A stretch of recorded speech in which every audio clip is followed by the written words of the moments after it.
prices obviously are going through the roof, and that applies not just at the pump, but on some of our airline award redemptions as well. You guys are bringing this to us and talking about this topic because I've seen it over and over again. I've seen people complain about it and question about it and become frustrated. Maybe, I'd love to know from those of you who are joining us in the chat, I'm curious if you've ever come across this. You thought you found a great points deal, looked good, the points look great on paper, and then when you go to actually make the booking, you find there's a ton of fees, including fuel charges, that add up and make it really not worth the points redemption anymore. Some of those can be high enough to ruin that, right? Yeah, I was going to say, how about like who in the chat has booked a British Airways ticket using their American Airlines points, right? Like they're feeling this hard. Yep. Because America will guide you in that direction. They'll try and get you to kind of use your points that way because there's so many British Airways. There's so much British Airways award space. And then you see at the end, it's like $800 in fees. Yep. Melody is in the chat. She said, BA gets me all the time. They jump out. It looks so good until you realize. So what is that, like a Trojan horse redemption there? I do think that's the right analogy, I think.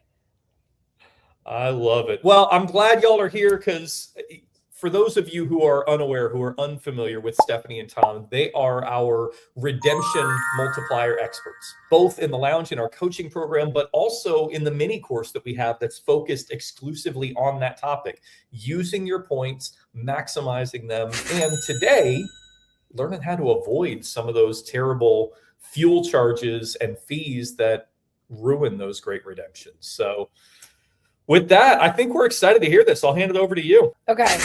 What are fuel surcharges? So fuel surcharges are often labeled as carrier imposed charges, or YQYR if you're like really nerdy and into the labels, but I don't usually dig that deep. They're called fuel surcharges. Are extra cash fees added to award tickets. Award tickets meaning you bought the ticket with points. Originally tied to rising fuel costs, but now used by airlines as an additional revenue stream.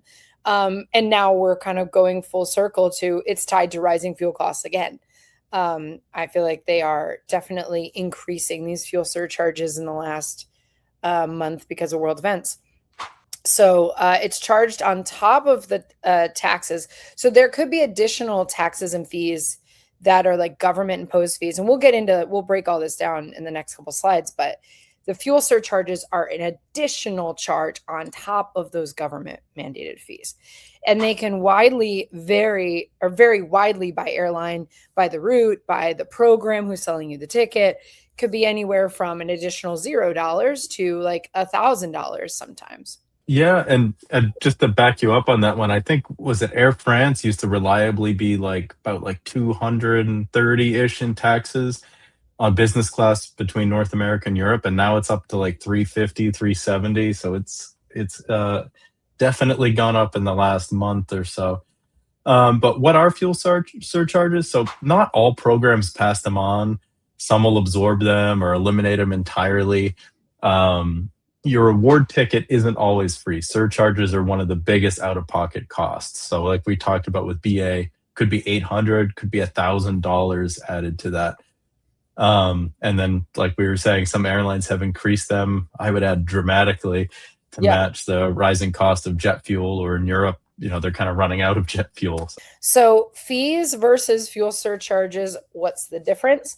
So taxes and fees are unavoidable government imposed surcharges. So that's like, I'm sure everyone here has paid the US domestic 9/11 security fee. It is $5.60 every time you book an award. Well, anytime you book any ticket, you pay it. But when you pay an award ticket, you can't use points on that fee unless you're paying in a portal, but that's a different situation. If you're on an airline's own site and you are using your points, you can't cover that fee with points. So you pay points plus $5.60 for all your domestic travel.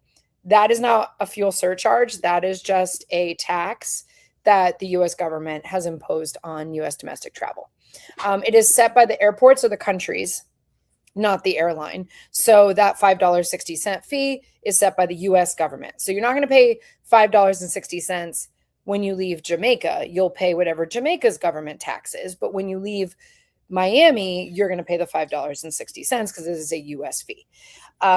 Those fees are pretty small and consistent. Maybe, the $5 one for the US. Some countries, I know a lot of the Caribbean countries have like 100 and change dollars for their government tax. You do pay them on every ticket, even if you're using cash, you're still paying it.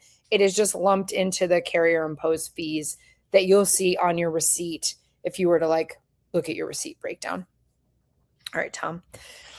Yeah, and if you look at, if you ever look at like ITA Matrix or any of those things where you can look at the actual fare you're paying, you can scroll through and see all the fees. And there's like, depending on the ticket, there could be a dozen or so fees besides the fuel surcharges. There could be, like Stephanie said, a 9/11, a UK passenger thing. Like there's just tons and tons of fees. And sometimes with the fuel surcharge, it ends up being more than the actual fare itself. I've seen that on a lot of BA cash flights where the fuel surcharges are more than the flight cost. Yeah. Yeah, it's crazy.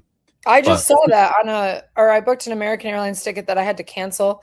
And when I went to cancel it, it told me the breakdown, and the ticket was $109 and the fees were $89. So the fees weren't more, but it was close. So I was like, oh, you really are. That's what they mean when the airlines say like they don't make a lot of money off of selling tickets, because half of your ticket is fees. That's not profit for them. Yeah.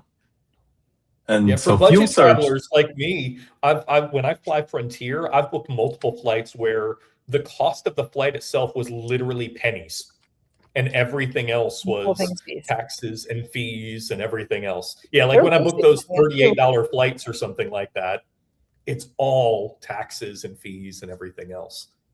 Yeah, I used to fly Spirit quite a bit, and they used to RIP Spirit, and they used to have a like a thing saying like our cut and then like the government's cut or something, and like a lot of times it's like $35 for the flight from Boston to DC and then like $100 in fees.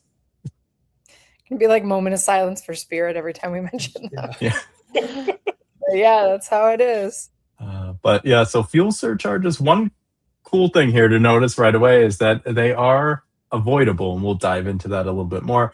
But these are airline imposed fees. So these are not government mandated fees, which is why maybe there's ways around them, and they're different. If you fly United to London versus BA to London, you'll see a huge difference in the fees, and it's because this is all done by the airline. Like Stephanie said, YQ, YR, if you really want to get nerdy, those are the values. If you ever look at your ticket line by line, you'll see YQ is some astronomical number. It's set to the airline. It's not tied to the actual fuel costs anymore. There's some algorithm that determines how much it is based on your class of service and the type of plane. It's very heady and complicated and difficult to explain. But basically the airline says, this is your surcharge for the fuel used for this trip. It can be very high, so especially in business and first. So I mentioned class of service is taken into account, and there's less business class and certainly less first class customers on a plane than there are economy. So your share of the fuel cost is much higher. So sometimes it can be $1,000. I think Emirates, if you book Emirates with Emirates going through Dubai, a lot of times it's $1,200 one way in business class. Now the kicker here is it's not always charged. So it depends on the airline and the program you book through if that fuel surcharge comes through.